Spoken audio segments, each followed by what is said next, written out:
Hey everyone, Andrig with Andrig's Aircooled Technology.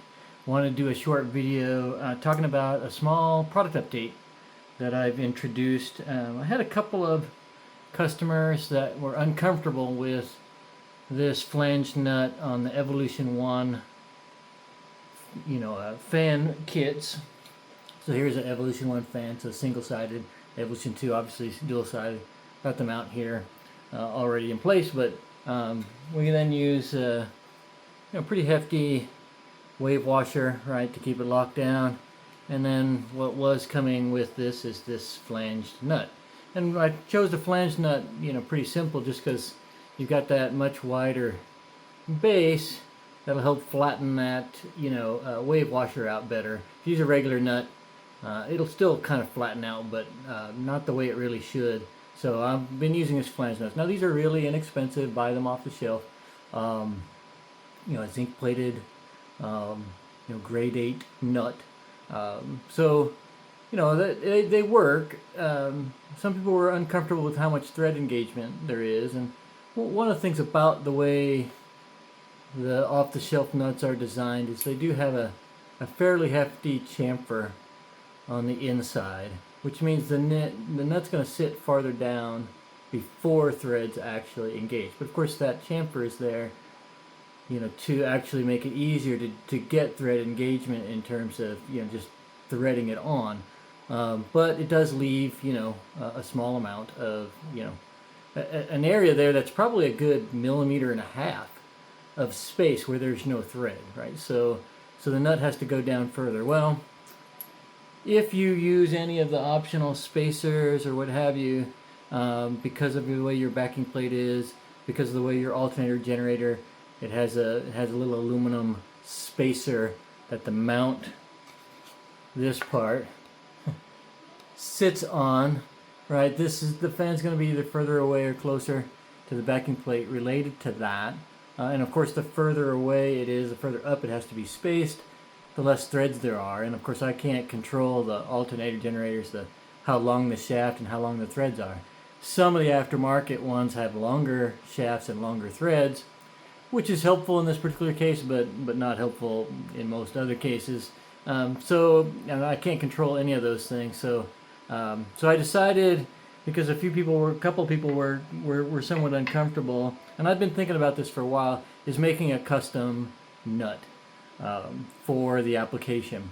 So I've done that. Here is the custom nut. Looks significantly different, as you can kind of tell between the two.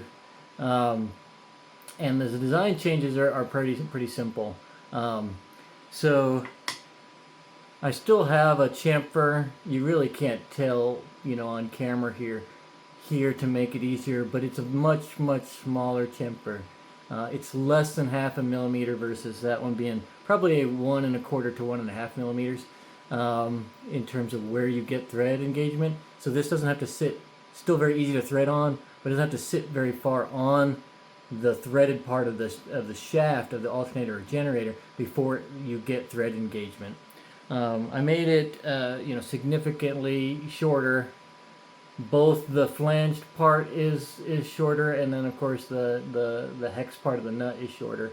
And it's still plenty in order getting your socket on there, and being able to torque it down. I actually tested a modified version of one of these first, just to make sure that you wouldn't have problems torquing it, because it is pretty low profile.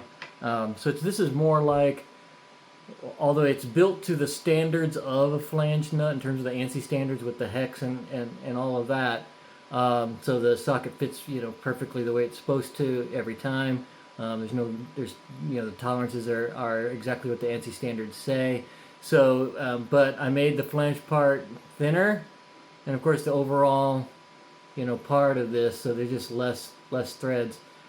Without any spacers, which is, I think most applications end up not using any spacers in the Evolution 1. This will actually go all the way flush where the end of the threaded part of the shaft is actually to the top of this, which is kind of nice. So all the threads on there are fully engaged, right? So even with spacers, you get most of this actually sits kind of completely on the threaded part.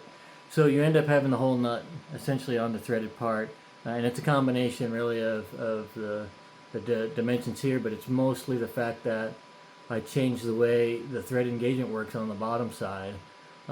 So you know it's compliant also with the flanged dimensions of the ANSI standard as well. So all of that is the same. So you end up getting the same, you know, ability to flatten this spring washer the way it needs to be flattened, and you're just going to get better, you know, total thread engagement, and so that way, you know, it's less likely that you'll have any problems with it coming loose. So that's what's going on. So all the Evolution 1 orders are going to go out now with this nut. Actually, that was starting yesterday, and today is what is today? Let's make sure. It's June 6th. So June 5th, as of yesterday, June 5th, all of them are going out with this. It's a black oxide coated nut, and that's what you're going to see in your kit from now on.